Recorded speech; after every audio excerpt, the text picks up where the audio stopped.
না চিন্তা ভাবনা তার কিছু ভালো লাগতেছে না, এলাকা গাছপালা বয়ে চিন্তা ভাবনা করে দিয়েছে না, কি করুন যায়। চিন্তা ভাবনা তো মেলাই করলাম, টাওয়ার আমি জানি ভাবলে আমি মেলাই করলাম, কিন্তু জীবনে তাই হারতেছি না, খালি সংসারে অশান্তি আর ভাল লাগতেছে না, কোনে যাই। বুদ্ধি একটা পাইছি, ব্যস্ত আমার ওইটাই ধরো রাখবো। আমি আসছিলাম কি হইলাম বান কি আমার কি হানো কি টাউরে না গেলে দেখা যায় না। ওয়ালাইকুম সালাম রাহমাতুল্লাহি ওয়া বারাকাতুহু। ভালো আছো গো সোনা?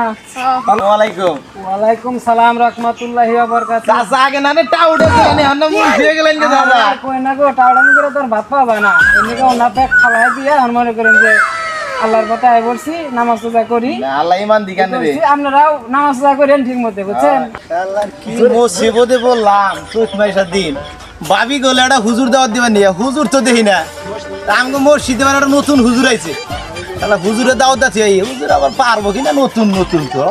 ওয়ালাইকুম ওয়ালাইকুম সালাম। কমল আমার বলে মসজিদ পর্যন্ত জানি না হুজুর, তাহলে আরে মাগরিবের আংবাইতে দাওয়াত মাগরিবের পরে তো বাবু যাহাম না গো, এগো ওই নামাজ টামাজ পেলাম মাগরিবের গরম স্ত্রী হয়ে জায়গা, তাহলে একবারে এসা নামাজের পরে ঠান্ডা মাথায় যাইল। আচ্ছা তাহলে যাই, তাহলে আমি বাড়ি গেছি নয়।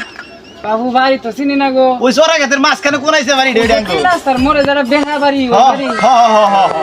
আচ্ছা বাবু ঠিক আছে, তাহলে এসা নামাজ পড়া তো জানি জানি। আচ্ছা ঠিক আছে। বাড়িতে কে আছেন গো? হুজুর আসসালামু আলাইকুম। ওয়ালাইকুম সালাম রাহমাতুল্লাহি ওয়া বারাকাতুহু। আমি নিয়ে বই আইছি। ও তাই নাই গো, আউন। আচ্ছা বোন এনে গো মগো। হ্যাঁ বই।